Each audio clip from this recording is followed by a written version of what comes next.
మరోవైపేమో ప్రభుత్వానికి సంబంధించినటువంటి చాలా వాల్యుబుల్గా ఉండేటువంటి భూములన్నింటినీ కూడా ప్రైవేట్ కంపెనీలకు అప్పనంగా ఇచ్చేస్తూ ఉన్నారు. ఏదో అంటే చిన్న చిన్న షాపింగ్ మాల్స్కి సంబంధించో లేదంటే కొన్ని ఐటీ కంపెనీలకు సంబంధించో 100 కోట్ల రూపాయలు విలువ చేసేటువంటి భూమిని ఇవ్వాల్సినటువంటి పరిస్థితి ఎందుకు వస్తుందంటూ కూడా చాలామంది కోర్టులకు వెళ్తూ ఉన్నారు. దాన్ని నిలదీస్తూ ఉండడం అనే పరిస్థితిని కూడా మనం చూస్తూ వచ్చాము. ఎందుకు ఆంధ్రప్రదేశ్లో ఈ పరిస్థితి వస్తుంది? గతంలో కూడా నేను కోట్ చేయాలనుకుంటున్నది ఏంటంటే, జగన్మోహన్ రెడ్డికి సంబంధించి ఆయన ఆర్టీసీకి సంబంధించిన ఆస్తులన్నీ తాకట్టు పెడుతున్నారు, డబ్బులు తీసుకొస్తున్నాడు, ప్రజలకు పనిచేస్తున్నాడు. లేదంటే ప్రభుత్వానికి సంబంధించిన ఏ భవనాలు ఉన్నా కూడా తాకట్టు పెడుతున్నాడు, తీసుకొస్తున్నాడు, పనిచేస్తున్నాడు. ఇలాంటి ఆరోపణలు పదే పదే ఇదే కూటమి నేతలందరూ చేస్తూ వచ్చారు కదా. మరి ఇప్పుడు ఇదే చంద్రబాబు నాయుడు గారికి సంబంధించి ప్రభుత్వానికి సంబంధించినటువంటి ఎంతో విలువ చేసేటువంటి భూములన్నింటినీ కూడా ప్రైవేట్ సంస్థలకు అప్పచెప్తున్నాడు. కనీసం ఆయన ప్రజలకి ఏదో ఒక పథకం ద్వారా డబ్బులన్నా ఇస్తూ వచ్చారు. ఈయన అన్ని ప్రైవేట్ కంపెనీలకు ఇస్తున్నారని చెప్పేసి కూడా ఆరోపణలు వస్తూ ఉన్నాయి. ప్రధానంగా వైసీపీ దాని మీద కామెంట్స్ చేస్తుంది. ఏం చెప్తారు? అంటే జగన్మోహన్ రెడ్డి గారు తాకట్టు పెడితే ఈయన అమ్మేస్తున్నారని చర్చ వస్తుంది. బేసిక్ గా అమ్మేస్తారనే పదం కూడా కరెక్ట్ కాదు కదా. ఎందుకంటే ఆయన అమ్మడం అంటే ఏంది? డబ్బుల కోసం అమ్మాలి. 99 పైసలు ఏం చేస్తున్నది? కాబట్టి అమ్మేదన్న పద్ధతిగా అమ్మితే కదా. కాబట్టి ప్రభుత్వ భూములు అమ్మడం తప్పు కాదు.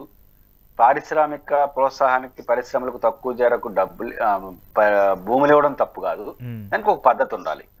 ఇక్కడ విశాఖపట్నం సిటీ కానుకొని హైటెక్స్ లోనో సంథింగ్ హిల్స్ లోనో ఎక్కడో ఒక చోట విలువైన ప్రాంతంలో దాదాపు 21.6 అంటే దాదాపు 22 ఎకరాలు, దాదాపు 22 ఎకరాలు, కొన్ని సెంట్లు తక్కువ 22 ఎకరాల భూమిని టాటా వాళ్ళకి 99 పైసలకే అమ్మడానికి ప్రయత్నం చేశారు అనేది శ్రవణ్ గారు హైకోర్టులో ప్రజా ప్రయోజనాల పిటిషన్ వేశారు. శ్రవణ్ గారు వేసిన పిటిషన్ అప్రోప్రియేట్లీ కరెక్ట్. చాలా కీలకమైన అంశాలు ఆయన ప్రస్తావించారు. చాలా రాజకీయ పార్టీలు కూడా దీని కీలకమైన అంశాన్ని మిస్ చేసినాయి. శ్రవణ్ గారు ఆ మిస్ చేసిన దాన్ని కోట్ చేశారు. ఆయన ప్రధానంగా అమ్ముతారా లేకపోతే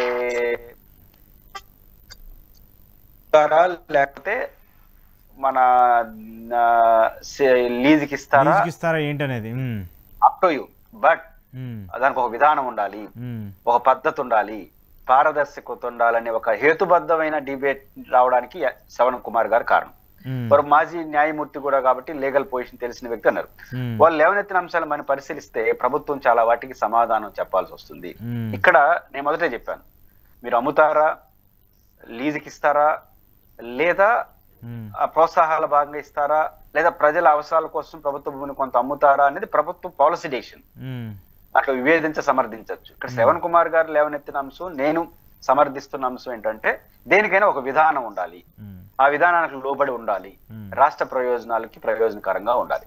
ఇక్కడ ఏం చేశారు అశోక్ గారు? ఇక్కడ చూడండి, ఉద్దేశపూర్వకంగా టాటా వాళ్ళకి ఇచ్చడం కోసమే ఇవన్నీ చేసినారా అని అంత ఆరోపణలు వస్తున్నాయి. కారణం ఏంటంటే మనం అందరూ మొన్నటి వరకు ఏం చర్చించాం, శ్రవణ్ కుమార్ గారు హైకోర్టులో పిటిషన్ వేసి అది బయటకు వచ్చేంత వరకు ఎకరా 99 రూపాయలు 99 పైసలు చొప్పున 99 సంవత్సరాలకు లీజుకి ఇచ్చేస్తున్నారేమో, లీజు పేరుతో ఇచ్చేస్తున్నారేమో, ఇంత డబ్బులు ఇట్లా మాట్లాడుకుంటూ వచ్చేసాం. కానీ ఇప్పుడు అసలు విషయం బయటపడింది ఏంటంటే ప్రభుత్వం ఏం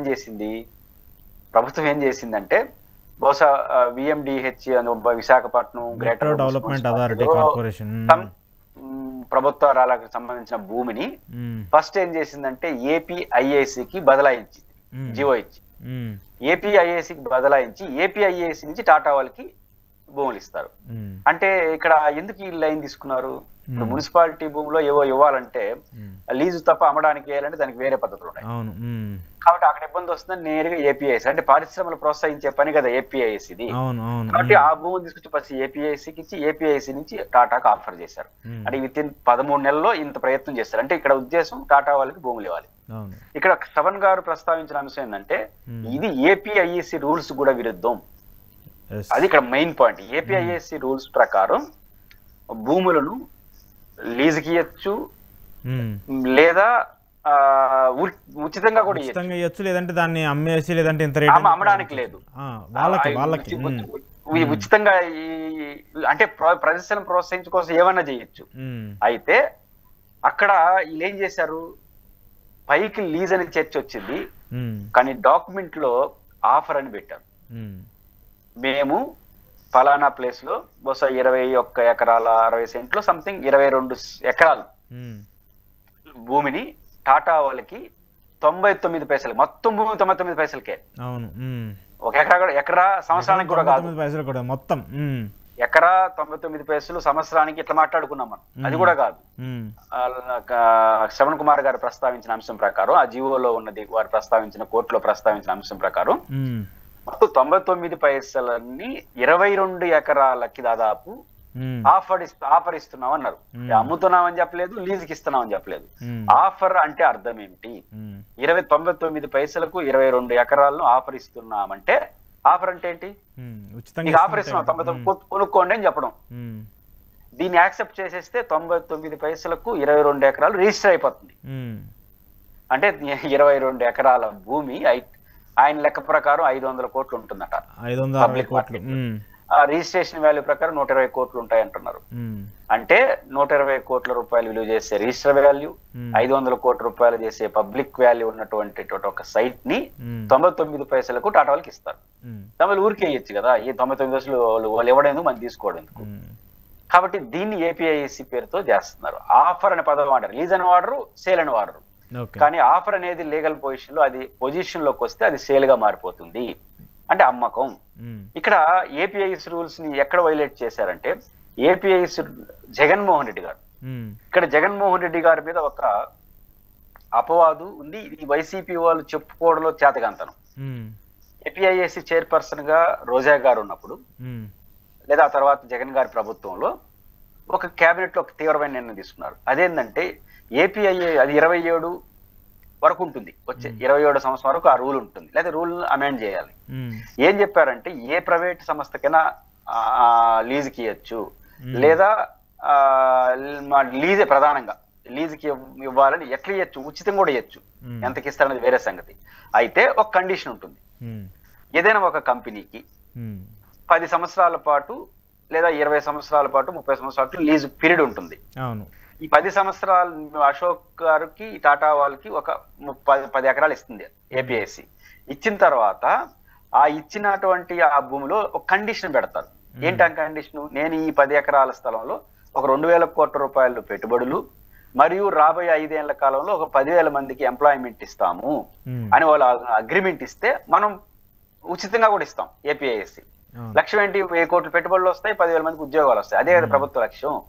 అయితే జగన్ గారు ఇచ్చిన అత్యంత కీలకమైన నిర్ణయం ఏంటంటే, 10 ఏళ్ళు లేదా 5 ఏళ్ళు రివ్యూ చేస్తారు. అశోక్ అనే ఆయనకి మేము 10 ఎకరాలు ఇచ్చాం కదా, మీరేం అగ్రిమెంట్ చేశారు? నాకు 10 ఏళ్ళలో బిల్డింగ్లు కట్టి ఐటీ కంపెనీ పెట్టి 10,000 కోట్లు ఇచ్చి 10,000. అది జరగాలి. జరిగితే మళ్ళీ ఇంకొక 10-20 ఏళ్ళు కూడా ఎక్స్టెండ్ చేస్తారు, ఏది లీజు గాని లేదా ఉచితంగా ఇచ్చేది కూడా.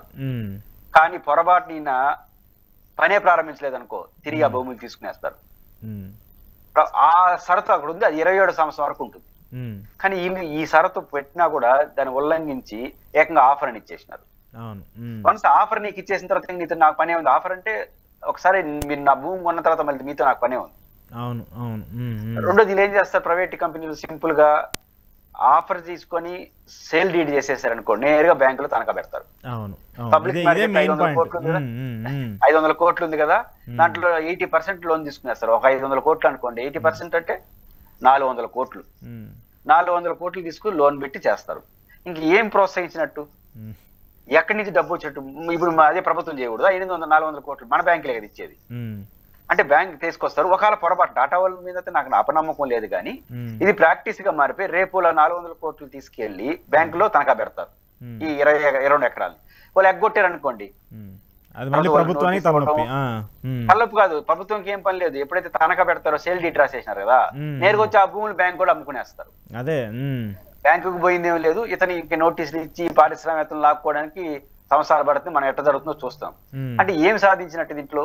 కాబట్టి జగన్మోహన్ రెడ్డి గారు దూరదృష్టితో, చాలా మంది ఏమంటారంటే జగన్మోహన్ రెడ్డి గారు షరతులు పెట్టారు, భూములు తీసుకునేసారంటే, ఎస్, ఎవరిని తీసుకుంటారు? పెట్టుబడులు పెడతామని వచ్చి చెప్పి ఆచరణలో ఏమి పెట్టకుండా బ్యాంకులు లోన్లు తీసుకోవడానికి ఇట్లాంటి వాటిని వాడుకునే వాళ్ళు చెక్ పెట్టాడు. దానివల్ల ఏమవుతుంది? నిజమైన వచ్చి పెట్టుబడులు పెడతాడు. రెండోది, ఈ కండిషన్ పెట్టడం వల్ల 10 ఏళ్ళలో మనం చేయకపోతే తిరిగి భూమి తీసుకునేస్తారనే భయం వాళ్ళకుంటే పని పెడతారు. కాబట్టి అట్లాంటి పరిశ్రమలు రావటం, వచ్చిన పరిశ్రమలు బాధ్యతాయుతంగా నిర్మాణం చేయడం, అలాంటి కండిషన్స్ ఎప్పుడు వచ్చాయంటే జగన్మోహన్ రెడ్డి గారు ఏపీఐఎస్ తీసుకొచ్చిన రూల్స్ కారణంగా వచ్చినాయి. ఇది ఒక రకంగా జగన్మోహన్ రెడ్డి గారు కమిట్ చేస్తున్నాడు దేన్ని, పరిశ్రమల్ని. అది పారిశ్రామిక ఉపయోగపడుతుంది తప్ప నష్టం కాదు. ఇప్పుడు ఏమీ చేయకుండా వెళ్ళిపోయేవాడికి భూమి ఇస్తే ఈకపోతే మంచిది కదా. ఉపయోగం ఏముంటుంది వాళ్ళకి? కాబట్టి జగన్మోహన్ రెడ్డి గారు తీసుకొచ్చిన ఈ రూల్స్ ఇంకా 27 వరకు అమలు అవుతుంది. కాబట్టి కానీ వీళ్ళు ఫాలో అవ్వరు కదా, అమలవుతాయి ఫాలో కాలేదు కాబట్టి శ్రవణ్ గారు దాన్ని ఫాలో కమ్మని కోర్టులో పిటిషన్ కోర్టు తీసుకుంది. చీఫ్ జస్టిస్ ఆఫ్ ఇండియా ముందు ప్రభుత్వం ఒప్పుకునింది ఇది లీజ్ అని, ఇప్పుడు రాయాల్సిందే లీజ్ అని.